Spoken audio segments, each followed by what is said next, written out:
Long ago, in a village nestled along the lush banks of the Nile River, there was a tale of a woman cursed to live with venom coursing through her veins. Her name was Zalika, and she was once a healer beloved by all. But a jealous rival, envious of her gifts, poisoned her with a magical brew. The venom did not kill her, but transformed her into something neither fully human nor fully beast.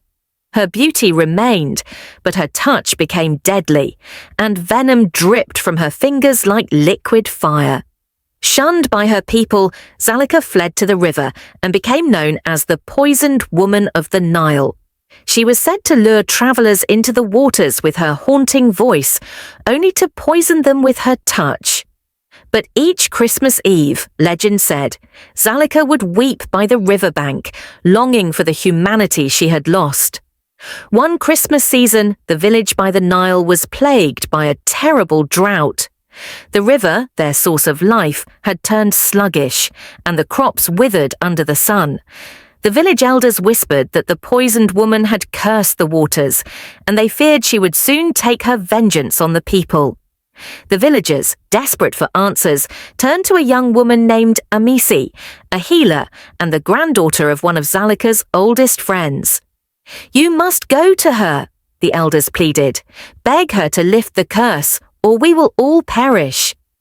Amisi hesitated. She had heard the stories of Zalika's deadly touch, but felt a strange kinship with her, a fellow healer wronged and cast out. Taking a small boat, she rowed out onto the Nile to find the poisoned woman on Christmas Eve. When Amisi reached the shore, Zalika emerged from the shadows, her eyes glowing with an unnatural light. "Why have you come?" Zalika asked, her voice melodic yet edged with venom. "Do you not fear me?" Amisi bowed her head. "I do not fear you, Zalika. I know the pain of being misunderstood. I am here to ask for your mercy, not for myself, but for my people. Our river is dying, and with it, our hope." Zalika laughed bitterly. "Mercy? They cast me out. They call me a monster. Why should I help them?" Amisi knelt by the water's edge, her voice calm.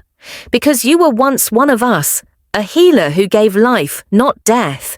That part of you still exists, Zalika. Let me help you find it again." Zalika was moved by Amisi's words, but still doubted the villagers' sincerity. She set a challenge. "If your people truly wish for my forgiveness, they must bring me a gift by sunrise, but not gold, jewels, or anything of material value. It must be something that proves they understand my pain." Amisi returned to the village and shared Zalika's challenge. The villagers were confused and frightened. What could they possibly give to a woman who had been cursed and shunned for so long? Some suggested abandoning the task, but Amisi urged them to think deeply about Zalika's suffering. Finally, an elder spoke.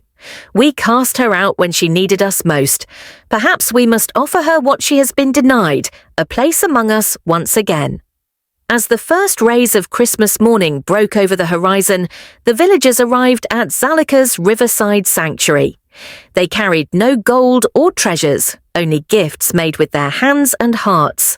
A woven cloak to shield her from the cold, a basket of herbs to remind her of her healing roots, and a wooden carving of a healer to honor the woman she once was.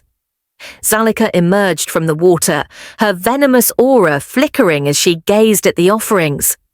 For the first time in years, she felt something other than bitterness. She felt seen, remembered, and loved. Tears streamed down Zalika's face, turning her venom into clear, healing water. The curse lifted as her poisonous touch dissolved, and the Nile's waters surged with new life. The villagers welcomed Zalika back into their community, and she used her healing powers to restore the land. The Nile flourished once more, and the village thrived under her guidance. Every Christmas, the villagers celebrated not just the river's bounty, but the power of forgiveness and the return of their beloved healer. Amisi and Zalika became close friends, working together to heal the sick and teach the villagers to respect the river that gave them life. The story of the poisoned woman of the River Nile teaches that forgiveness is a powerful force that can heal even the deepest wounds. It reminds us that compassion and understanding can restore broken bonds and bring life back to what was thought lost.